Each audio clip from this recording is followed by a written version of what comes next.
The ad strategy that I'm going to show you in this video is the exact strategy that a lot of our clients have used and have made a ton of money with. To give you a recent example, a new coaching client of ours used this exact strategy for their store, and they ended up making over $5,000 in the first week of using this strategy. So I know it works, and you can see the results and the proof on the screen.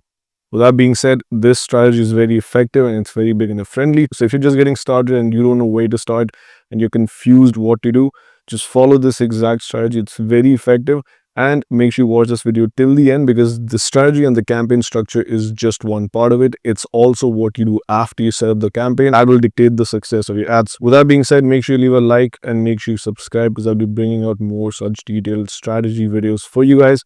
And let's jump right into it. And first things first, the strategy is going to be an ABO campaign. Now, if you're just a beginner and you're getting started and you don't know what ABO or CBO is, it's basically the two main budget optimization options that Facebook gives you.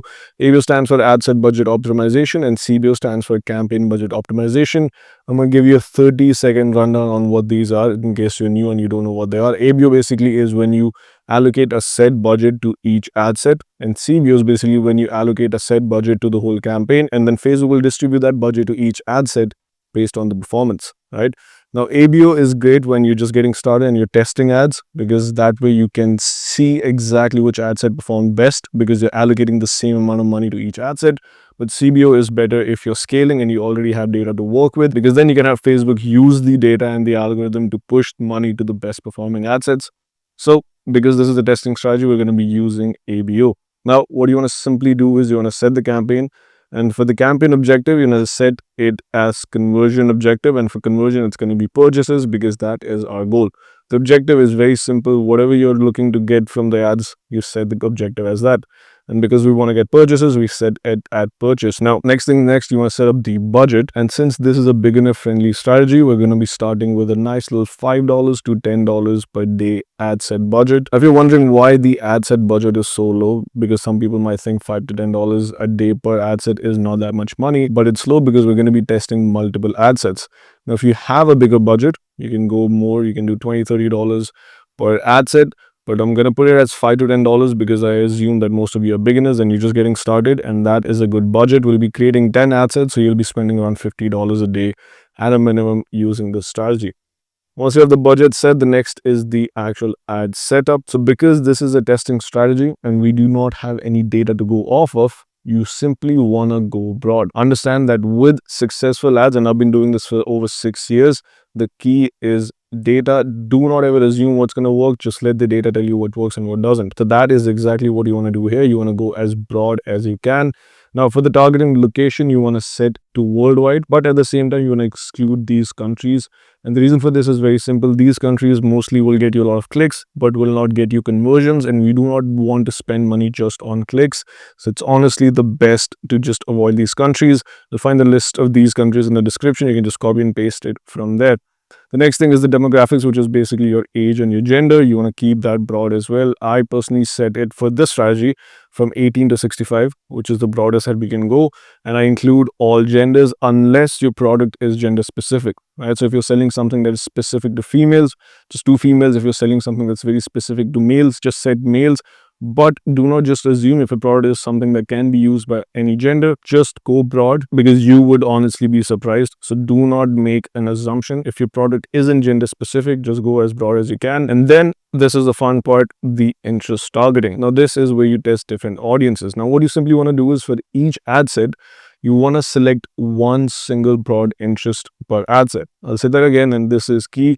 One ad set will have only one interest, and this interest needs to be very broad. And when I say broad, you want the interest to be at least the audience size of 10 million plus, not less than 10 million. And this is a very important part, because we want to go broad and we want to give Facebook a big enough audience to test and figure out who the buyers are, right? So pick one interest that is at least 10 million plus in audience size. Now, again, the key here is that each ad set should have only one interest. And this is very important because this will help us then figure out which interest is performing the best, right? So make sure the ad set has only one interest. Do not stack the interest. Next, you want to go to the ad set. And for the ad set, there is not much to cover in this strategy video because the ad set varies. So whatever your ad copy is, just paste it here.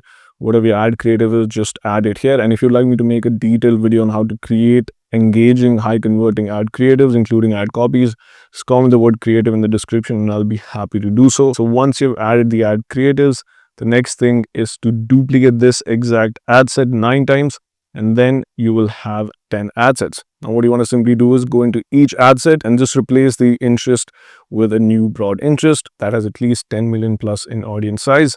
So you'll end up with 10 ad sets, with each ad set having one unique interest targeting, with all of them being over 10 million plus. But that is not it. There's more to this strategy. So once you hit publish, the next thing to understand is how long should you let these ads run and when to turn off an ad set.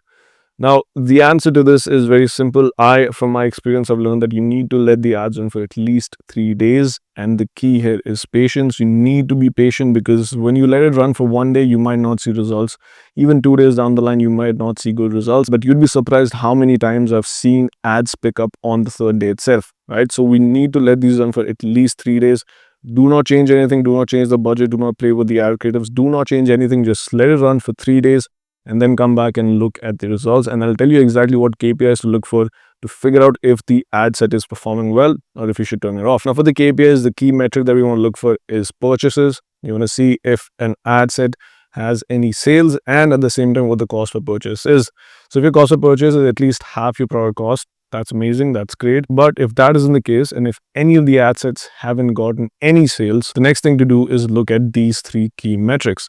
The first thing is the click-through rate. You want to figure out if people are even clicking on your ad. If the click-through rate is 0.5, that means people aren't clicking enough and your ad isn't performing well. The next metric to look for is the cost per click, and this goes hand in hand with your click-through rate. Overall, you want a lower cost per purchase. This basically tells you that the audience in that ad set is a good fit and you're getting a lot of clicks for good money. And the third and the most important metric to look for, if you already don't have purchases, is add to carts and initiate checkout.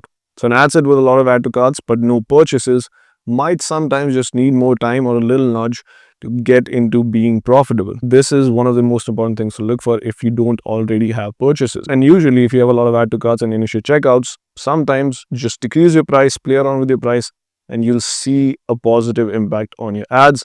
Do not just turn it off. If you have a lot of add to carts, just change a few things, maybe decrease your price and let it run for another day or 2, and then you should start seeing purchases. So after 3 days of letting the ads run, you might find that out of the 10 ad sets, maybe 2 are performing well, 3 have some add to carts, and 5 are straight out not doing well. So then you want to turn off the ones that are not doing well. So you want to keep the ones that have add to carts running. And then for the ones that have purchases, you just want to improve and increase the budget, and that is how you move forward with it. But the main key of this strategy being effective is patience. Let the ads run for 3 days. I know it's very hard to be patient with these things. You always want to go to your ads manager. You want to keep looking at the ads, see how it's performing, make changes. But trust me, just let the ads run for 3 days and do not touch them. Now, alongside your ads, there are a lot of other variables that will decide whether or not you are able to get sales. And a big one out of those is your ability to convert traffic. If you have a store, you're running ads, you're getting traffic, but you're not able to convert that traffic into sales, there is a problem with your store, and there are things you can do to improve your conversion rate. So if that is your store and that is you right now, you'll find a link in the description where I'll be giving you a free store audit. This is for subscribers only. So click the link in the description, send me the link to your store. I'll personally be reviewing it and sending you a full audit with actionable steps to improve it and get more conversions and get more sales. So click the link, send me your store. I'd be more than happy to have a conversation with you and help you out with your store. With that being said, take the strategy, use it, implement it, and let me know how it works for you. If you have any questions, again, find the link to my socials in the description. Send me a message. I'll be more than happy to assist you. And make sure you leave a like, make sure you subscribe, and I'll see you in the next one.